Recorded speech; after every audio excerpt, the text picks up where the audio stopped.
Hello everyone, please subscribe our channel AK47. This is my channel's name and we are about to discuss classification of animal kingdom.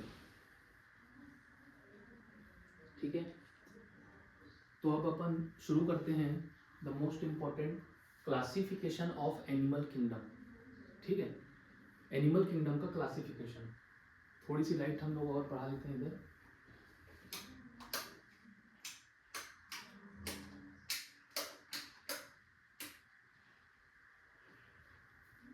ठीक है, तो अपन चल रहे थे classification of animal kingdom. Classification of animal kingdom में मैं थोड़ी सी जल्दी जल्दी बात करूंगा. सबसे इंपॉर्टेंट होता है यहाँ पर हायरार्कियल लेवल. हायरार्कियल लेवल मतलब किसी भी ऑर्गेनिज्म को अपन कैसे यानी कि लोएस्ट रैंक से हाईएस्ट रैंक तक क्लासीफाई कर सकते हैं. तो सबसे पहला रैंक होता है स्पीसीज. स्पीसीज के बाद आता है जीनस.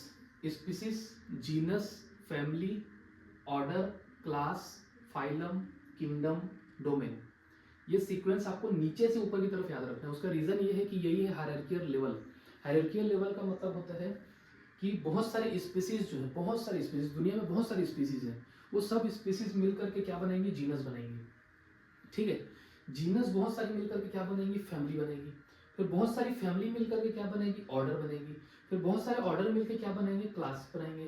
फिर बहुत सारे क्लास मिलकर क्या बनेंगे? फाइलम बनेंगे.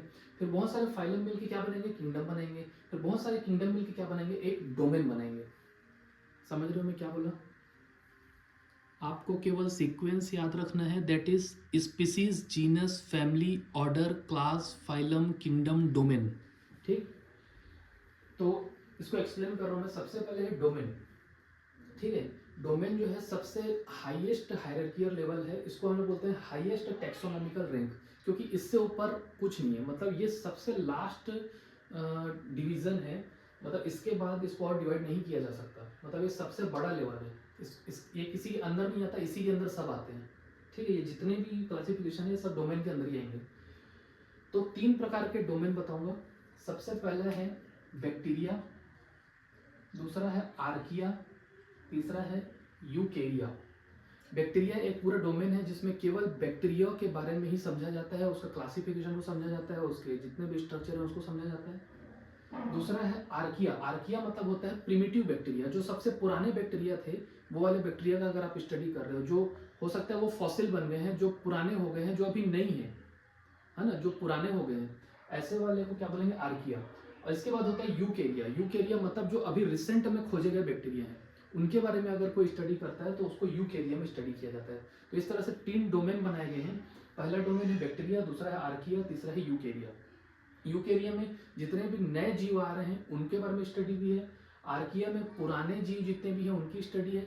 और बैक्टीरिया में बहुत सारे बैक्टीरिया जितने भी जो आ रहे हैं, जो जा रहे हैं, सब के बारे में पूरा डिटेल है. ठीक है, तो ये सबसे टॉप हाईएस्ट या टॉप लेवल का टैक्सोनॉमिकल रैंक है. फिर आता है किंगडम. किंगडम जो है रैंकिंग एबोव फाइलम, मतलब फाइलम से जस्ट ऊपर आने वाला किंगडम. ठीक है, फाइलम, बहुत सारे फाइलम जब मिल जाते हैं तो क्या बन जाता है? किंगडम बन जाता है. तो मेरी बात आपको समझ में आ रही है जो मैं बोलना चाह रहा हूँ? ठीक है, फाइनली फाइलम, फाइलम फिर किंगडम. तो किंगडम की अगर परिभाषा लिखनी है तो क्या लिखेंगे? रैंकिंग एबोव फाइलम, मतलब फाइलम के ऊपर की इसकी रैंक है ना. और यहाँ पर जो किंगडम है, किंगडम को एक साइंटिस्ट है जिनका नाम है R.H. विटेकर. बहुत इंपॉर्टेंट है, इस साइंटिस्ट का नाम याद रख लेना, R.H. विटेकर. स्पेलिंग हो सकता है मैं गलत लिखूं, बट आप उसमें मत जाना. आप इंपॉर्टेंट ये देखना कि एक साइंटिस्ट है जिसका नाम है R.H. विटेकर. R.H. विटेकर ने किंगडम को बहुत सारे फाइलम में डिवाइड किया. इसको हम बोलते हैं 5 किंगडम क्लासिफिकेशन. ठीक है, इसको क्या बोलते हैं? 5 किंगडम क्लासिफिकेशन.